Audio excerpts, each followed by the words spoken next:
Salah satu aspek budaya yang menonjol di Kepulauan Nusantara adalah berkembangnya bahasa pergaulan di masa lampau, lingua franca.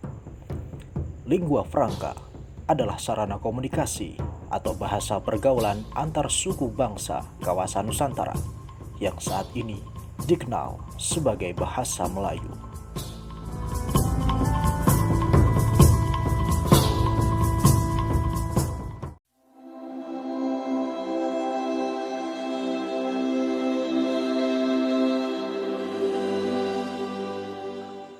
Ratusan suku bangsa yang masing-masing memiliki bahasa sendiri dapat saling berkomunikasi dengan menggunakan bahasa Melayu.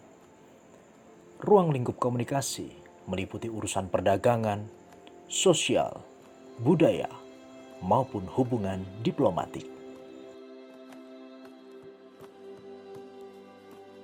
Menurut kesaksian para pedagang dari Tiongkok, Portugis, Belanda, dan lain-lain, bahasa Melayu telah digunakan oleh semua pedagang yang berbisnis di kawasan perairan Nusantara. Melalui jaringan pelayaran, lingua franca Melayu menyebar ke seluruh kepulauan Indonesia, Malaysia, Brunei, Sulu, dan Filipina Selatan. Bahasa Melayu memiliki akar budaya Melayu Riau daratan maupun kepulauan.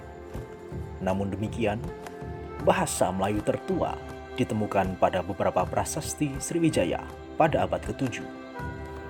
Prasasti-prasasti tersebut ditemukan di sekitar Palembang, Pulau Bangka, Jambi, bahkan di daerah Batang, Jawa Tengah. Berdasarkan temuan-temuan tersebut, sangat memungkinkan bahwa bahasa Melayu menjadi bahasa masyarakat kerajaan Melayu yang lebih awal dari abad ke-7.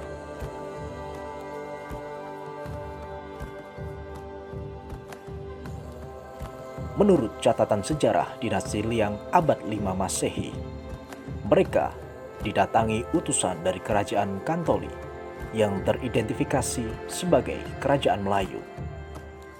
Nama kerajaan Melayu atau Moloyo semakin jelas dalam catatan dinasti Tang abad 7 Masehi yang semakin memantapkan eksistensinya di daerah Jambi.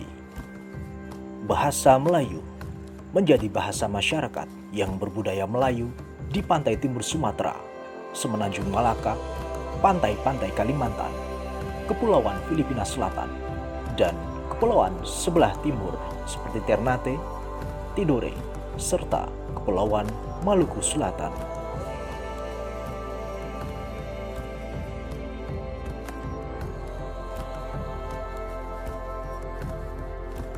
Bangsa-bangsa Barat yang menjajah sebagian wilayah Indonesia menggunakan bahasa Melayu dalam surat menyurat, perjanjian diplomatik, dan berkomunikasi dengan raja-raja atau penguasa pribumi, di samping menggunakan bahasa mereka sendiri.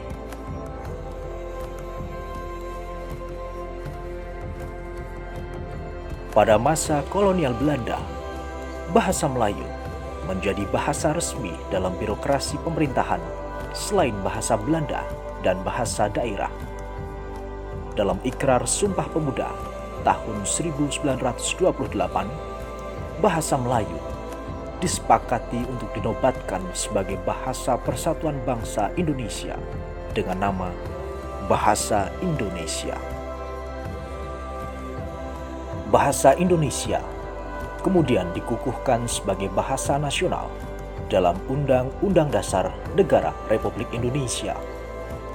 Hal tersebut merupakan prestasi bangsa Indonesia dalam membangun integritas bangsa ketika banyak bangsa-bangsa yang baru merdeka tidak mampu mengangkat satu bahasa nasional seperti India, Pakistan, dan Filipina.